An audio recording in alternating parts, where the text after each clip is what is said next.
One district in China's capital has been officially declared high risk for the virus, but many believe it's not the only one.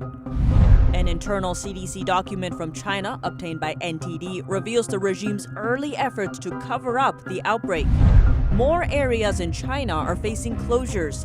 Videos show the situation in China's northernmost province worsening. Provincial authorities in northern China say they will punish officials for failing to contain a new outbreak of the CCP virus there. And the pandemic is pushing countries to rethink their relationship with China. Today, we begin reviewing the U.S China relationship, starting with the role of Wall Street. Welcome to China in Focus. I'm Tiffany Meyer. Chaoyang District in Beijing has been officially classified as high risk. It's the only area in China with a classification. Even cities like Wuhan, Harbin, and Guangzhou, whose virus situations have been talked about a lot on Chinese social media recently, don't have it. Community spread during the last 14 days is one criteria for high risk. That means the virus needs to be spreading within the community, not just coming from outside. According to Chinese state media, an imported case was confirmed in Chaoyang District in Beijing on April 14th, and this person infected 3 other people. Evidence shows China has been underreporting its figures since the outbreak began, and it's very likely other places in China are experiencing community spread. It's just that the media is forbidden to report on it without permission from authorities. The latest evidence of a Chinese cover-up is an internal CDC document we just received. It shows that 5 days before authorities admitted there was human-to-human transmission, the Chinese CDC held an online training for provincial-level branches on how to treat novel coronavirus. The document from China's Inner Mongolia says the training was held on January 15th. 2 days later, the Inner Mongolia CDC held online training for its local branches on the same topic. It wasn't until 3 days later, on January 20th, that authorities announced human-to-human transmission. Some provinces have now set dates for China's 2 most important political meetings. They were originally postponed from February to March, but the form will change this year, and the attendees will meet remotely. Netizens have said they are using 3 ways to tell if the epidemic is actually under control in China. The first is when the 2 main political meetings are held. The second is when the schools are reopened. And third is when the border with Russia and North Korea is reopened.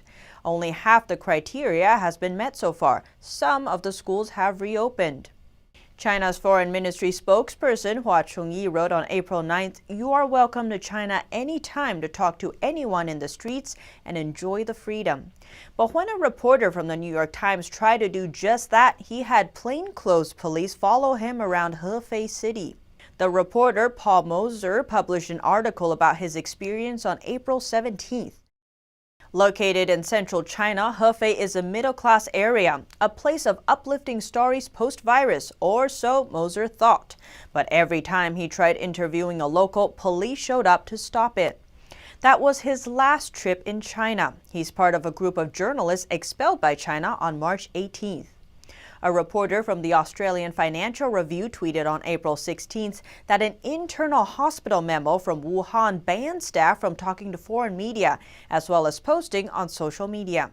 The hospital received an influx of inquiries from foreign media after the lockdown was lifted on April 8th. The notice added any interview requests must be cleared by the regime's party office first. Germany's largest paper, Bild, issued an open letter to Chinese leader Xi Jinping on April 16th, saying he's endangering the world. He wrote that the Chinese regime and scientists had to know long ago that coronavirus is highly infectious, but left the world in the dark about it. Your top experts didn't respond when Western researchers asked to know what was going on in Wuhan. He also mentioned the laboratories in Wuhan and asked why the toxic laboratories are not as secure as China's prisons for political prisoners. He said Xi rules by surveillance, adding surveillance is a denial of freedom, and a nation that is not free is not creative, and that is why China is the world champion in intellectual property theft. China enriches itself with the inventions of others instead of inventing on its own. The reason China does not innovate and invent is that you don't let the young people in your country think freely. This open letter comes after an article from a day earlier titled "What China Owes Us," which called for Beijing to pay Germany nearly $165 billion in damages caused by the pandemic. That same day, the Chinese embassy in Berlin responded, refuting the claims. Ihre Botschaft in Berlin hat sich in einem Bild also created a 3-minute-long video version listing all the things he and the party did wrong, even adding simplified Chinese characters for Asians to follow along. Botschaft nennt das infam. India has upped its scrutiny of foreign investments on Saturday. Under the new FDI guidelines, countries that share a border with India now need government approval to invest. While it did not mention China specifically, Chinese firms are the first to be affected. One expert saying it appears that the government feels that if China's money pumping goes unchecked, it could have drastic impact on ownership of assets in the country. India is not the first one to move in this direction. German media reporting a new draft bill which would revise the current FDI rules. The revision will give the German government more scope to intervene in any foreign investment coming from outside the European Union. Right now, it can only intervene if the transaction poses a threat to public security. Under the new rules, it can intervene if it's likely to pose a threat. No country is mentioned in the draft, but many experts believe it's aimed at China. Australia's foreign minister is calling for an independent investigation into the coronavirus. She says she's highly concerned about China's transparency. The Australian Home Affairs Minister Peter Dutton told China to provide clarity around the origins of the CCP virus last Friday.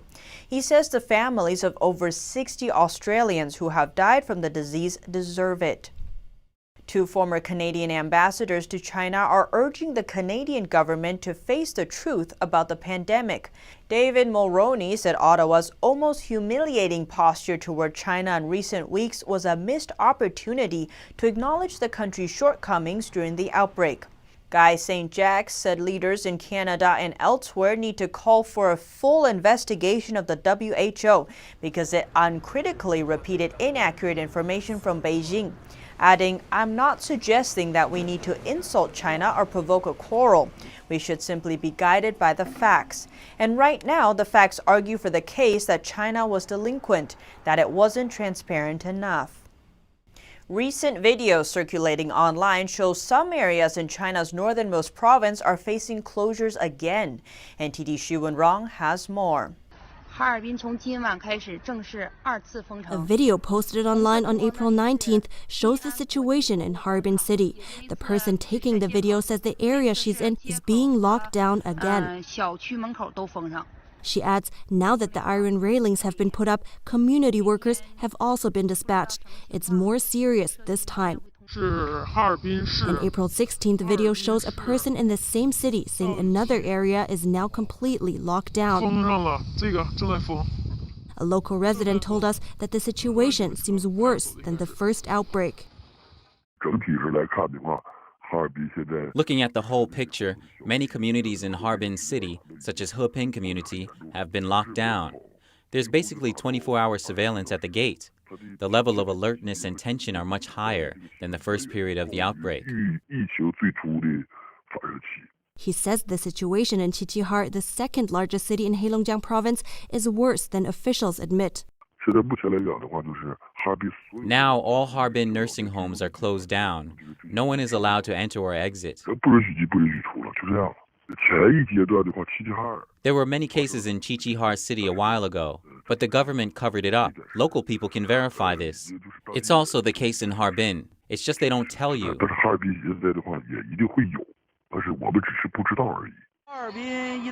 April 11th video shows a line of people from the front of a Harbin hospital all the way to the street. Many closure notices have been circulating since then. Netizens and residents suspect the epidemic is getting out of control there. The government blamed the current situation on imported cases. Mr. Yu says the situation was already severe even before there were any imported cases. In fact, no one knows how many are infected. The government and the news media are all silent. Before there were any imported cases, Qiqihar city was already in a very serious situation. What they said about 0 infections, 0 new cases, 0 deaths is all false. No one believes it.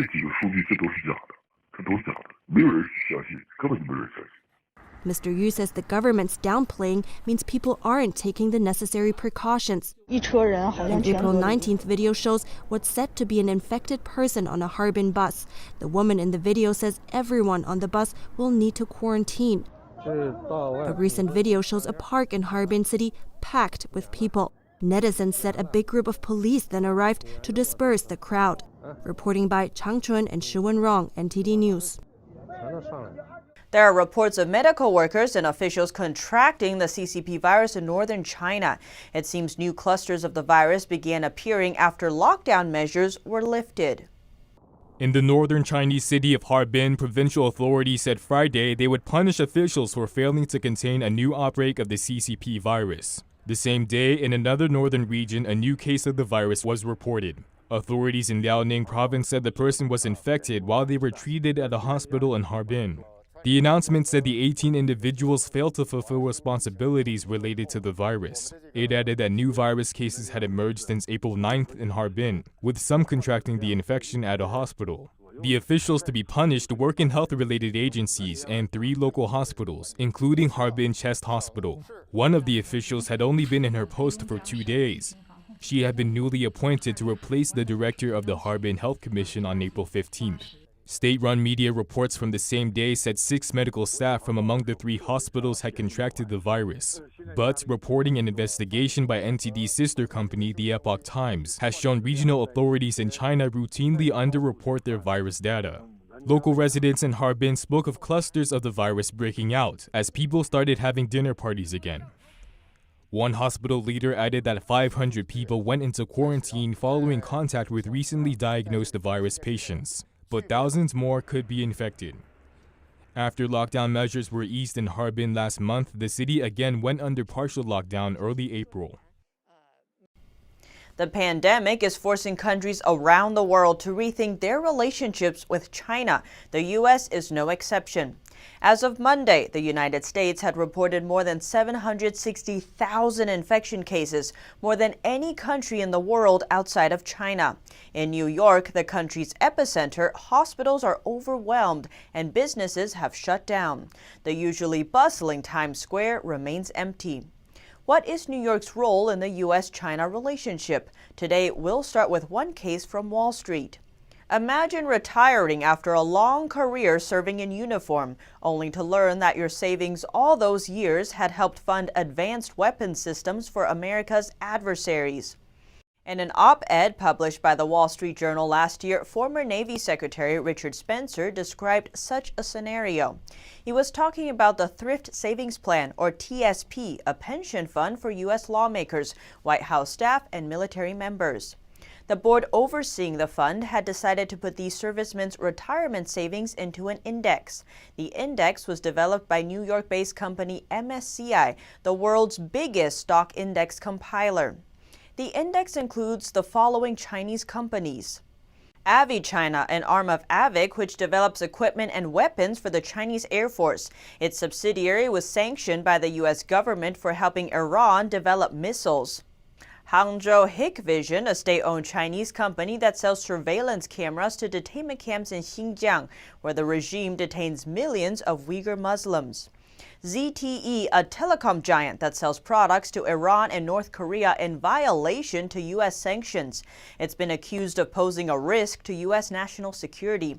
And Tencent, owner of Chinese social media app WeChat.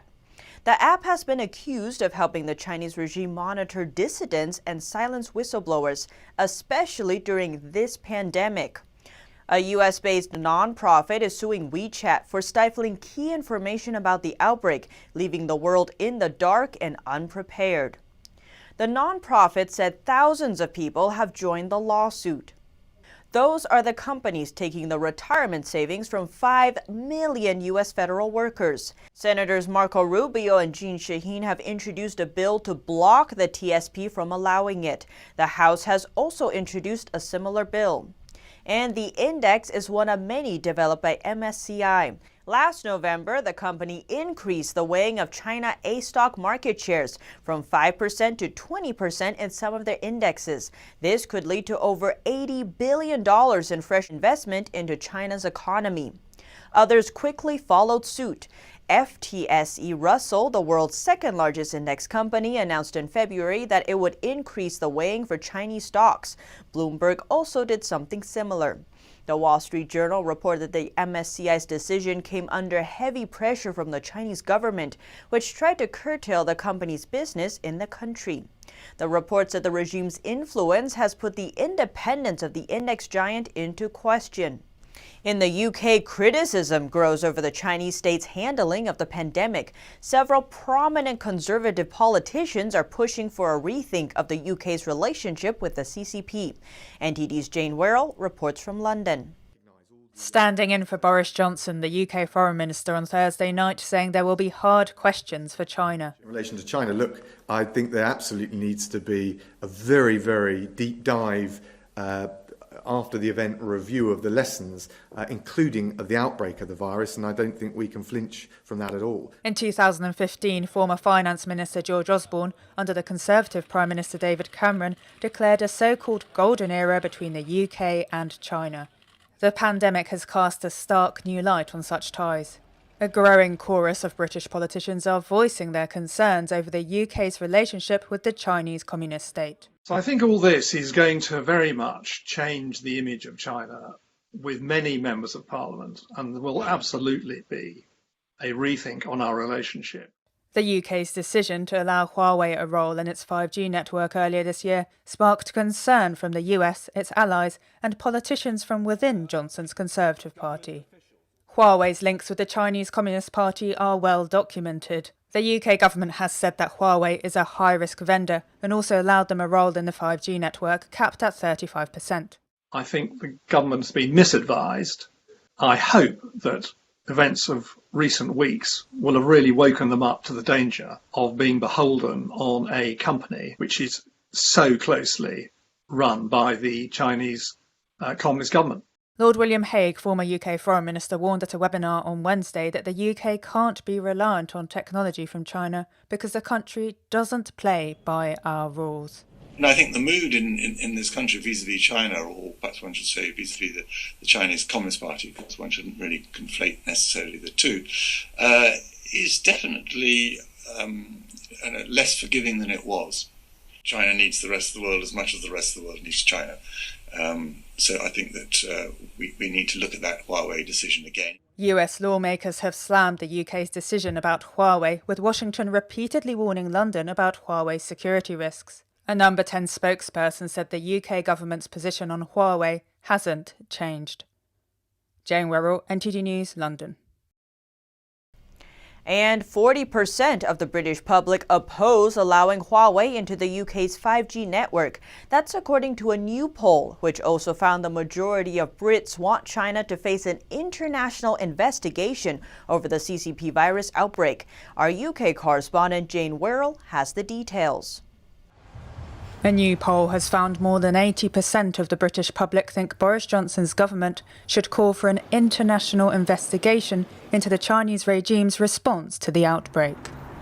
And if evidence emerged that the Chinese state breached international law in its initial handling of the crisis, 71% think the CCP should be sued.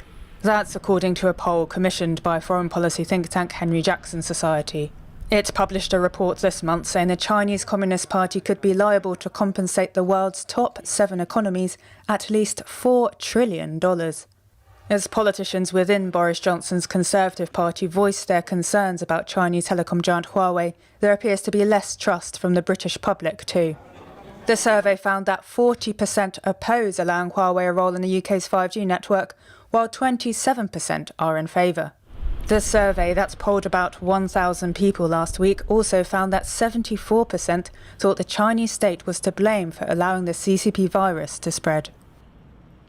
2 U.S. senators today proposed a $500 billion rescue package for local governments. The funding is designed to help at the state and municipal levels, which will likely not receive funding from the next virus relief bill. Louisiana Senator Bill Cassidy, a Republican, and New Jersey's Democrat Bob Menendez represent two of the states hit hardest by the pandemic.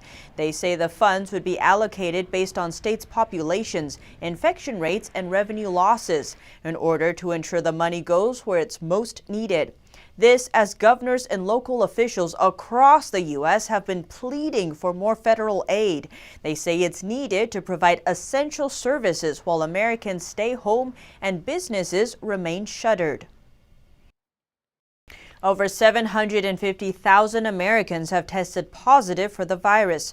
More than 70,000 have recovered and more than 40,000 have died. And while New York's situation is improving, Massachusetts cases are increasing. The state now has the third most cases in the nation. NTD's Melina Weiskup has the updates. U.S. hospitals with unused space now have the green light to start offering elective surgeries and procedures. The Centers for Medicare and Medicaid Services announced the change Sunday, adding that nursing homes are now required to report CCP virus cases to patients, their families, and the CDC. New York has seen progressively fewer deaths in recent days, with Sunday being the first time that fewer than 500 people died in one day. The state's rate of hospitalizations is dropping, and it's ramping up testing. We're starting the largest antibody test ever done today. The president on Sunday expressed gratitude toward the nation's governors, with special thanks to New York Governor Andrew Cuomo, showing a video of his remarks. I want to thank Governor Cuomo, the relationship there for this whole thing. We're building out. You'll turn out the lights and we'll see if we can do that. Thank you. Do I have faith in the president? Look, what the federal government did, working with states, as I just said, was a phenomenal accomplishment. As New York shows signs of the outbreak easing up, attention turns to Massachusetts, which is seeing an increase in cases. Governor Cuomo said he's prepared to send 400 ventilators to Massachusetts. Right now, Massachusetts is going through the surge. The state seeing over 1,100 more confirmed cases and double the amount of people passing away in just 1 week. The coronavirus response coordinator said the federal government is focusing on Massachusetts, Chicago, and Ohio, which has seen the most recent outbreak. Melina Weiskup, NTD News. U.S., Mexico, and Canada have agreed to extend their travel restrictions across all their borders. As of now, restrictions are set to end on May 20th. And in New York, over 4,300 members of the NYPD have tested positive for the virus. But thousands have recovered and are returning to their post. NTD's Miguel Moreno has more on the force. Over 4,300 people have tested positive for the virus in the largest police force in America. But there's a silver lining. As of Sunday, over 2,200 have recovered and returned to their posts. NYPD Sergeant Joseph Imperatrice said he almost finds that number hard to believe. It's incredible because you see all around the world, and especially in the city, these officers that have been seriously ill. Some of them have gone to the hospital. Some of them have lost loved ones. And to have these officers back on the front line to do their jobs and to know that they're healthy once again, that's the most important thing.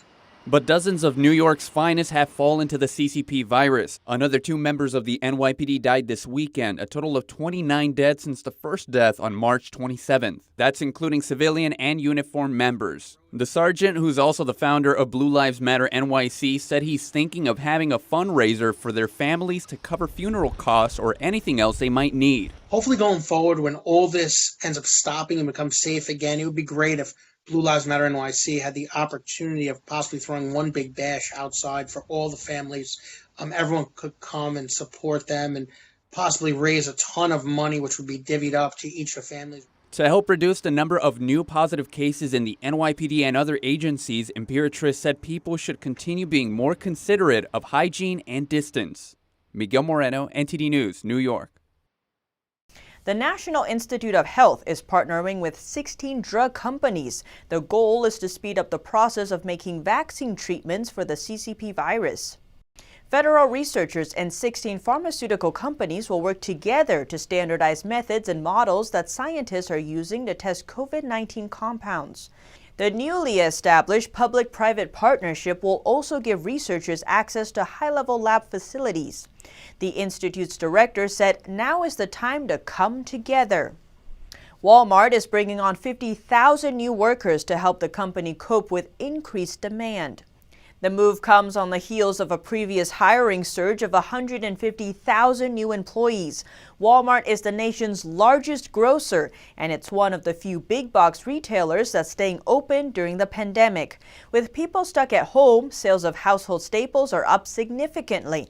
And now Walmart says it needs more temporary and part-time workers to meet the demand.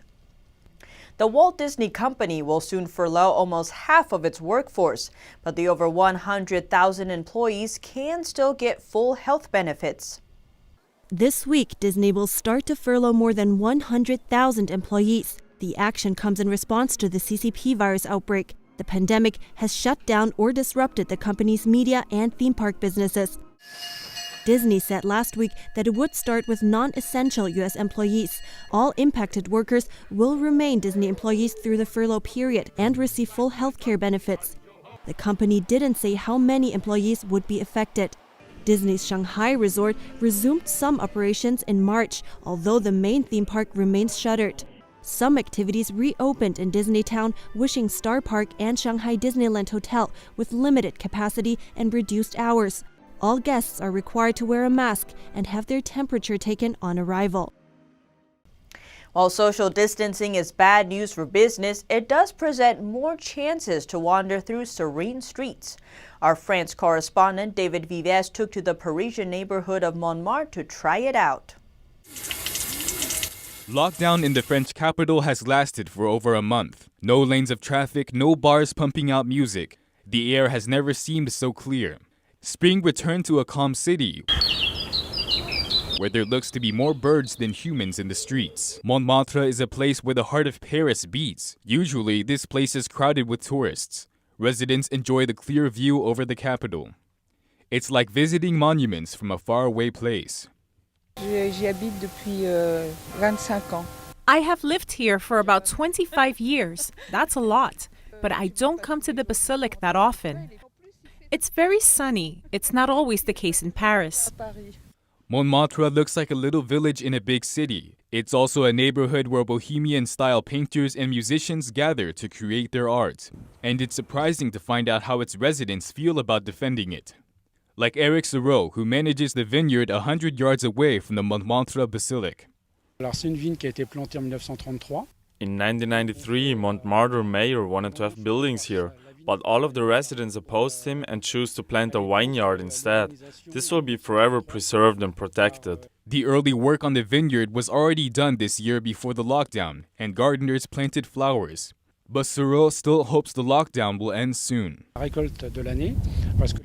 The most important work is in June, July, August, so we really need to be there. This is when we do budding and other treatments. At the end of the day, the streets start to be filled with people wandering. Empty streets are pleasant, but not good news for the economy. According to French President Emmanuel Macron, the lockdown in France will end on May 11th. David Vives, NTD News.